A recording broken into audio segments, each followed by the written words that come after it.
crossroads here. So we're going to kind of finish up a spot in the Sermon on the Mount and kind of introduce the next section. So let's do that tonight. So let's go to Matthew chapter 5, verse 13 and 16.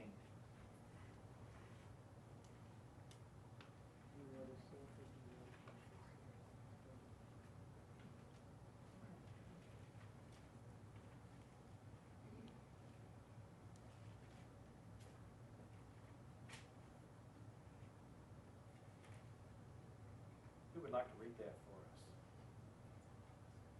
From the screen. 13 and 16, or 13 Yes. through 16? 13 through 16. Ye are the salt of the earth, but if the salt hath lost his savor, wherewith shall it be salted? It is thenceforth good for nothing, but to be cast out and to be trodden under foot of men. Ye are the light of the world. A city that is set on a hill cannot be hid. Neither do men light a candle and put it under a bushel, but on a candlestick, and it giveth light unto all that are in the house. Let your light so shine before men, that they may see your good works and glorify your Father which is in heaven. Okay, as I said, we're kind of at a crossroads here. We just finished the Beatitudes, and these two verses are really commentary on the Beatitudes. They're tied to the preceding verses in really two ways.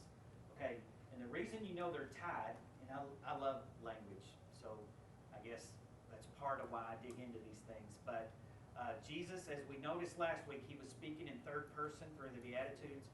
He that, or she that, and then blah, blah, blah. But then all of a sudden, when he further explained the 8th Beatitude, he said you.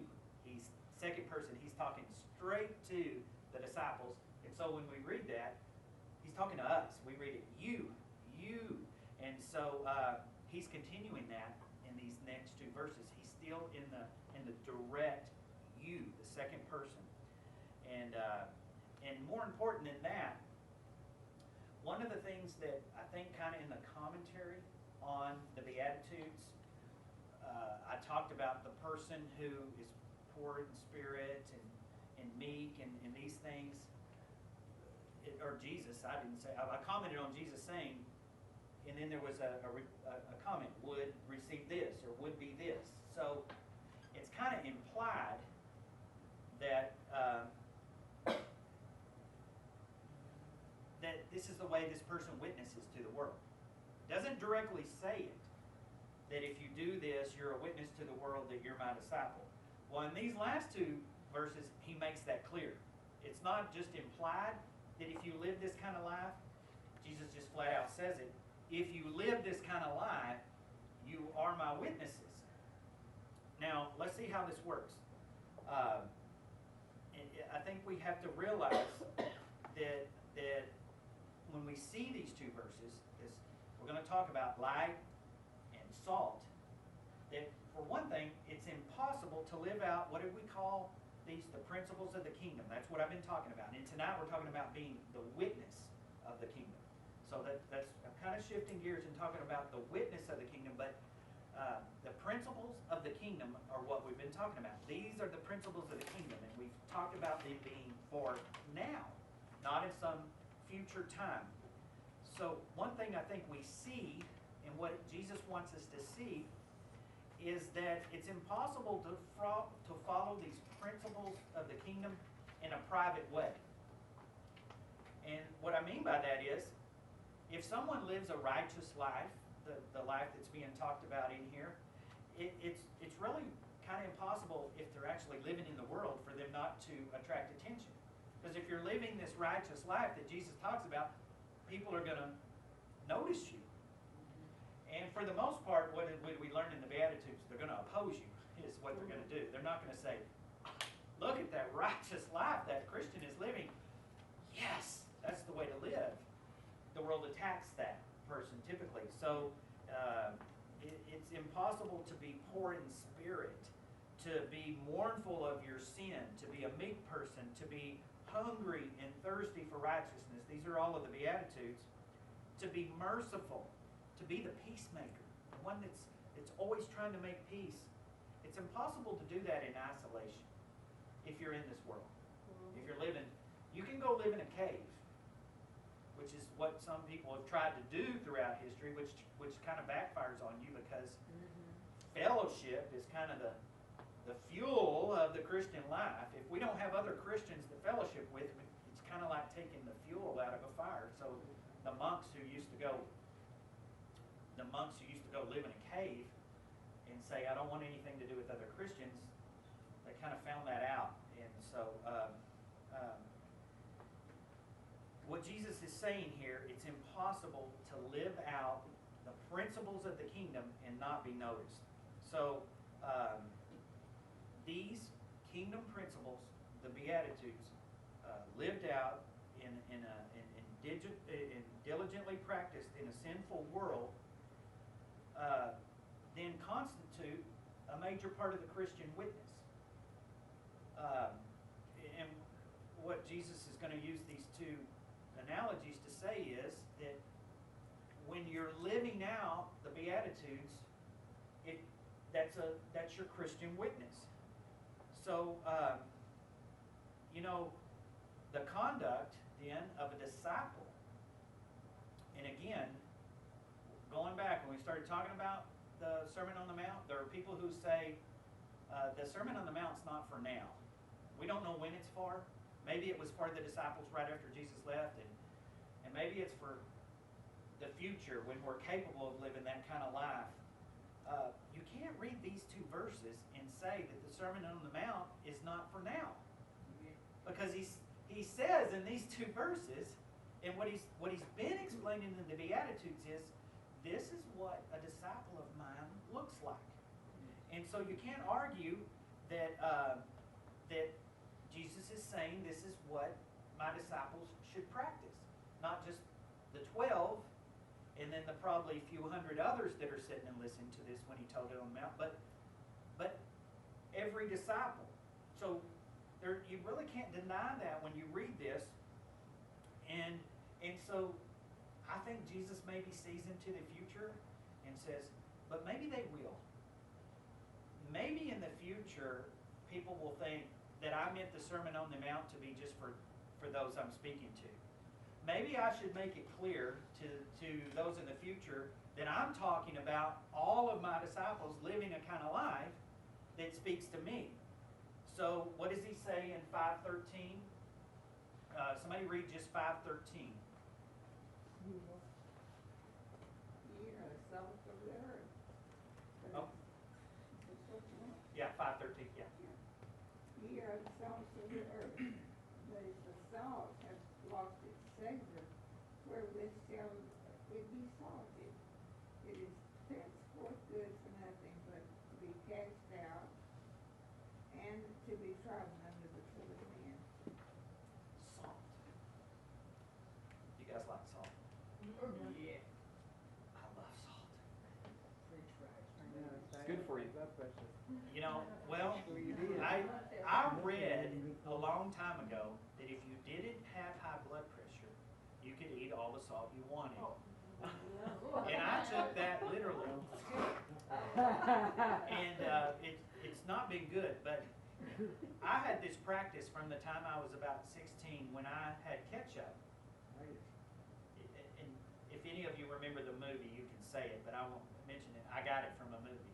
But John Travolta in this movie, when he salted for his French fries, Oh, yes. he made the ketchup white. And I started doing that. Oh, you're kidding? No. And so, and I just got used to it. I love salt. Oh, I love it. And so what that did, instead of salting the fries and it just goes everywhere, you salt the ketchup, then you get an even amount of salt on every French fry. Pretty good. That's a good idea. Or anything else you want to Oh, put in. yeah. But I love salt. Just keep telling yourself that. And salt makes things taste good, right? Oh, yes, it does. It does. But that's not what Jesus is talking about. That has nothing to do with what Jesus is saying. No. It's not that we salt the gospel and we make it taste better. What happens and what went on in the ancient world? Now it was true even then. It made food taste better. But you know know what? They didn't have any refrigerators or deep freezes back in Jesus' time. And what did they eat? A lot of. Huh? Dehydrate. Oh, But dehydrated what? meat, Where did they live? salt, Where they fish? Yeah. Tons of fish. Fish. So what'd you have to do? Salt it and Salt it. stack it in baskets or whatever you could. Right. Lots of salt. What happens if you don't salt the fish? Real quick. Spoils. Goes Yeah, bad. and it's bad. Right. Whew. Welly, muy mal, no?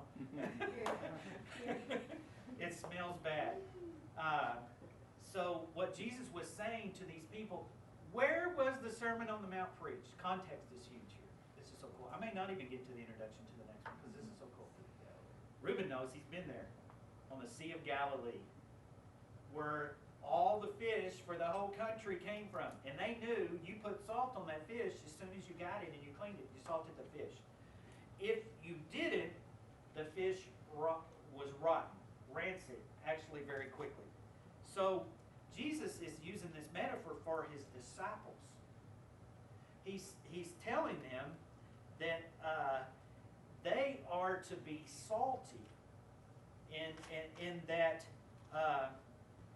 that if they are salty, they are a preserving factor in amongst a world that is rotten, that is literally putrefying day by day, more and more. But a disciple is the salt of the earth. They are preservative. What happens when salt gets onto something? It preserves it. We are to be salt. We are to spread that preserving nature to the world. It's not that we're salting the gospel. A lot of people think you got to make the gospel taste good and be easier. No, it's us. He's not talking about salting the gospel. He's talking about us being salt to the earth. If we are in Christ, we are preserved. We are salty.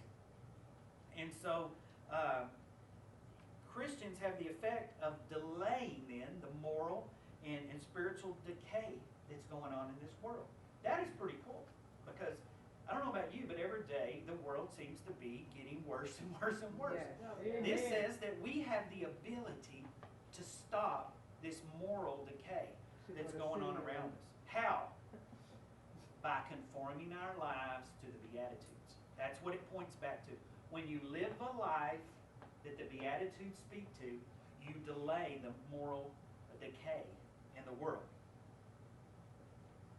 Salt cannot rot. It's impossible. Mhm. If the Christian remains in Christ, is the salt of the, we can't deteriorate. So, but what did Marion say? Suppose salt loses its saltiness. That's right there in the verse. What then? Well, say salt could lose its saltiness. It's impossible. You can't. But say it could. What's it good for? Nothing. I mean, if they were catching those fish, and salt could lose its saltiness, Throw them back. well, I mean, they're dead. They caught them. Yeah. They're no good, right? And no good. Disciples are worthless then without salt. And so, Jesus says they might as well be thrown out onto the street. And what he meant then, if you knew the context, the street was the dumping ground of the ancient world. They didn't have a dump. It just went out the door into the street. So the streets were a really dirty place. So he said it might as well be thrown out into the street. Now, what did I say? Salt cannot lose its saltiness. That I think is, take chemistry, that's a fact. Sodium, huh? Okay, you're getting too far ahead. But it can be diluted. Right. It can be diluted. In two ways that happens. Water's my favorite. But in the ancient world, it tended to get sand in it. And too much dirt, too much sand Right. into it, dust. I don't know if you've ever been to the Middle East.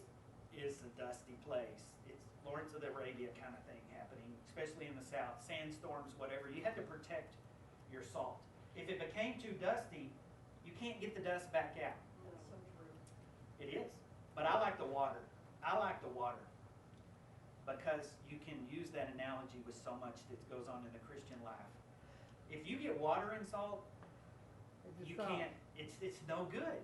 In fact, it just washes it away, literally. It just dissolves into it. Dissolves into it. Now, I guess technically, if you're a chemistry person, you could say, well, Brother Greg, you could take it and you could let it crystallize and let it dry into a rag, and then you would have salt again. Maybe so. We'll try to work that out on some Christians who are doing. Okay, but think of that analogy. The water. What does water do to salt? Who's salt? Who's supposed to be salty? Us. Yeah. Not the gospel, although we're hungry for it, but it's us. We're supposed to be salty.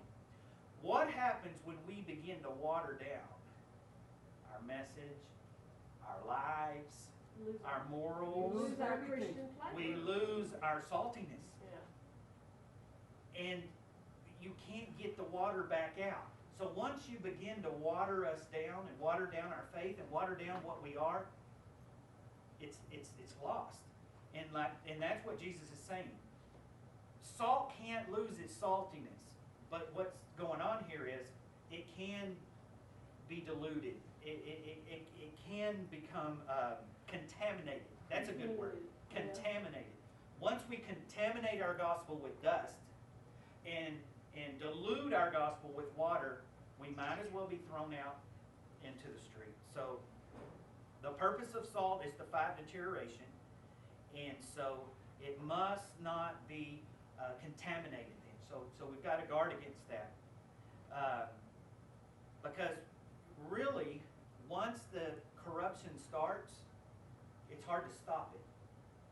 I mean, think about that if you're a cook and you're accidentally pour some water on the salt. Can you get that back out? Even if it's just, it's in. And the same thing, if you began to mix dust and salt, you would never be able to separate those. So that's the danger.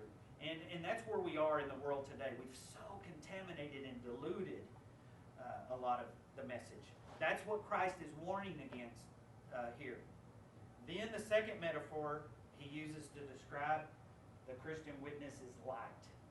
Okay, we're salt, not the message. We're the salt.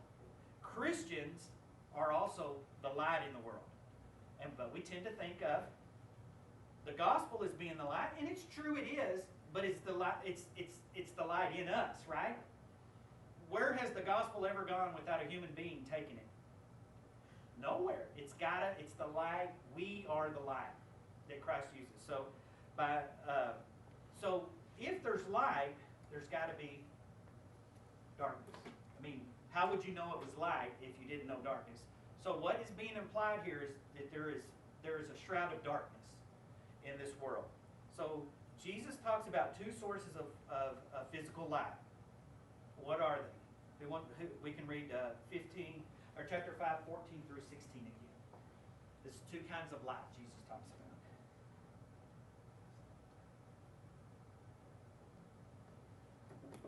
Or you can just say them. Oh. You are the light of the world. A city set on a hill cannot be hidden, nor do people light a lamp and put it under a basket, but on a stand, and it gives light to all in the house. In the same way, let your light shine before others, so that they may see your good works and give glory to your Father who is in heaven. Every child needs to know that verse. That's just an easy verse for children to learn and begin to understand. So, the city.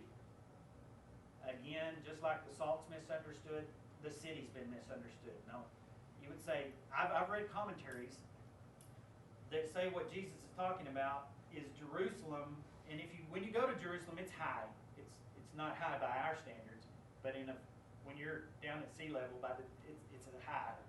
And so you go up to Jerusalem. Everything in the Holy Land goes up to Jerusalem, which is kind of a cool thing. You have to go up. It's kind of like Texas, but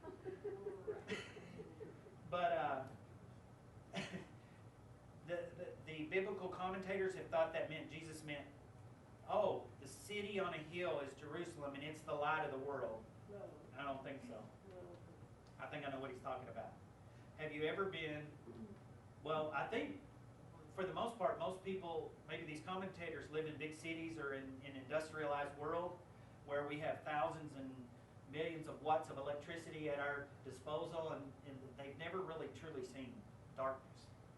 But I've been in places in Texas and probably some of you in other parts of the country. You go a few hundred miles out in the country at night, And especially if it's cloudy and there's no stars or moon, you can't see your hand in front. Right. It's a cool thing. Absolute darkness is something most people who live in the city may never really know about. You can put your hand right there and you can't see it. But if you get within 100 miles of a city nearby and there's cloud cover, there's enough light illuminated from those clouds that you can see your hand. But it may be 100 miles away, but if it's a big enough city, you can see your hand. The darkness is gone. The light could be tiny and hundreds of miles away, but the clouds pierce the darkness. Now, what kind of lights do you think they had in these houses? You've Oil seen the lamps. movies, you probably Oil know. lamps. An oil lamp? What kind of lamp? Olive oil lamp. You can buy them in Jerusalem, actually. Should have bought one because they're really kind of cool. And they actually lay a wick in the front and light it, and it burns on olive oil, which is pretty amazing. You know how much light you get? Not much. Not much. But don't you think before we had one single watt bulb or anything but a fireplace, if you're in that city or in the countryside in a tent or whatever, and somebody had a little olive oil lamp and could light it and could put some light into that darkness where literally you couldn't see your hand, wow, that was pretty great. Just having that little light. That's what Jesus is saying here. Even if you're the only little bitty light in a completely dark place, you can't be put out. The darkness can't cover you up. Darkness cannot completely cover light. It doesn't work. That's the incredible thing about light. So no matter how tiny the light is, you can't be put out. So why in the world would you put what does it say? Would you put it under a basket? Nobody puts a light under a basket. So what Jesus is saying here is if we can get our minds off a world with millions of watts of electricity and go back to when there was nothing but total darkness, and then take that analogy and know that that analogy, that darkness where you can't even see in front of you, that's how people who are lost are. You put the gospel right here and they can't see it.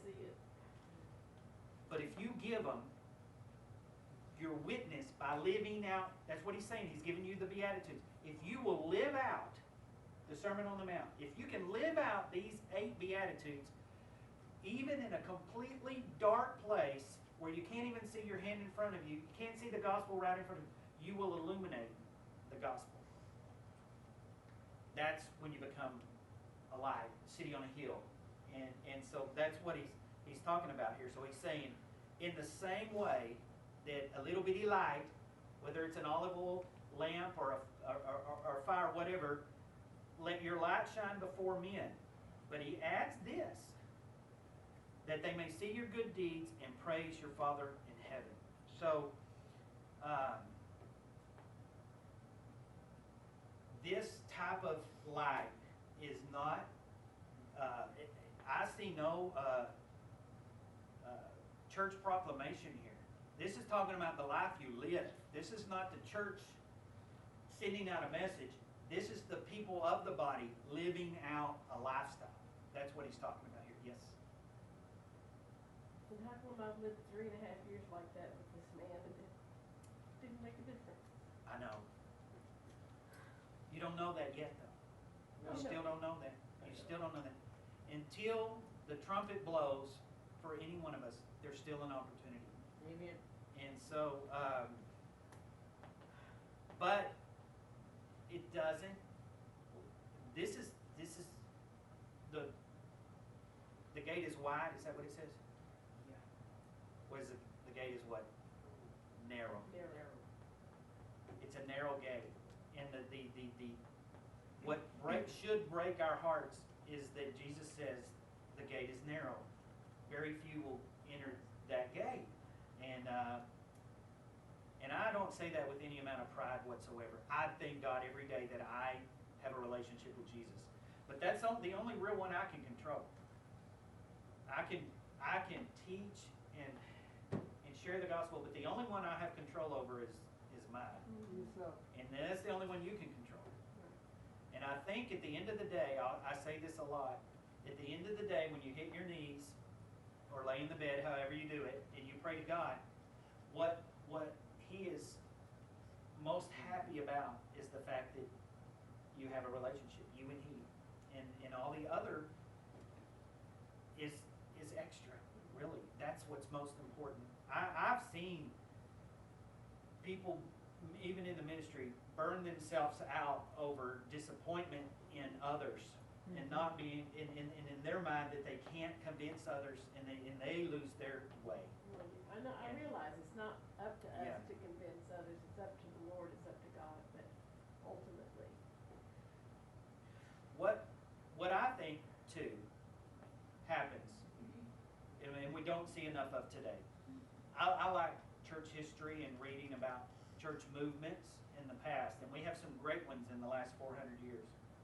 But some of the things that if you study church history, you'll see when people, and it's usually Christians spearheading these things in almost every case. Some examples, prison reform. 300-400 years ago, going to prison was a death sentence. Maybe even not that long ago. Being put in an orphanage was a death sentence. Children worked from tiny ages and for nothing. People were forced to work for low wages. The alcohol industry and drug industry and human sex trade industry have all been fought, and the fight against these have always been Christian organizations. Unions, all of these things, the reform of orphanages, the abolition of slavery, all of these fights were led by Christians. I don't think history records that well enough. No. So the question today is, why do we not see more Christians spearheading reform of the things that are wrong with our society today? And so, kind of to go back to the beginning, have we lost too much of our saltiness, watered down too much of our faith, and covered too much of our light? Not by not preaching the gospel, but by not living out the Beatitudes, that we don't have the effect on the world. I would point out a couple of things in our United States. In more and more states, what it means to be married is changing. Wherever you stand on that, I don't know. I know where I stand on it, but it's just going to continue to be that way. Not only to where it's not between a man and a woman, but it may be a man and two women, a woman and three men, whatever. It's just thrown out the window what it means to be married. The ability to use drugs is becoming legal in more and more states. Yes. How can that be a good idea? Medical marijuana. They say that marijuana doesn't affect people, but whatever. But there was a kid who killed 3 people this last weekend, and he was smoking marijuana. Yeah. Okay, marijuana doesn't. Okay, I don't know. I think these are things we see. I think probably what I hear, and I'll finish, is I hear, but Pastor, our friends say, Greg, there's not enough of us anymore to make a difference. There's just not enough Christians. We used to be the majority, now we're the minority. Yes. When Jesus preached the Sermon on the Mount, Uh-huh. Christians were at their greatest minority of all time. Because the way I figure it, there wasn't even one yet besides Jesus when he preached this. So we went from being completely irrelevant in the world to, as Paul says, completely turning the world upside down. In how many years? 30? Yes. 30 years we turned the world upside down. All it would take, I believe, is for people of faith to begin to live out the Sermon on the Mount again, to turn this world upside down again. Will that happen? I don't know. We seem to be approaching the end of times. I'm not one of those end of times persons. I don't study all of those things, but It sure seems like the end of times, but it has seemed like the end of times it has been the end of times since Jesus ascended. We've been in the end of times, but I don't know. Everyone says it's going to get worse, but we don't have to accept that for ourselves, for our church, and for our community. We can live out the Sermon on the Mount, I believe. So, anyway, in the same way, then, Jesus says, in the same way, let your light shine before men, that they may see your good deeds and praise your Father in heaven. We'll stop there. Next time we'll move on into the kingdom of heaven. We're at a point in the Sermon on the Mount. It's kind of bookend, and so we're going to first look at the demands of the kingdom in relation to the Old Testament. Jesus is going to talk about, and he'll show himself to be the result of Old Testament prophecy. So let's pray, and then we can go. Father, thank you so much for this time and place, and again, I just pray that we as a body, as a group, can see the need to be light and salt, especially with those we love in our families, and just help us to go and be that. That just to begin right where we are, right where you have us planted with our wives and husbands and children and relatives, just help us to be salt and light to them. Even if we're just a little tiny lamp, like an olive oil lamp, even if we're just that, we know that the darkness can't cover that light. So help us to be that. In your precious Son's name, amen. Thank you.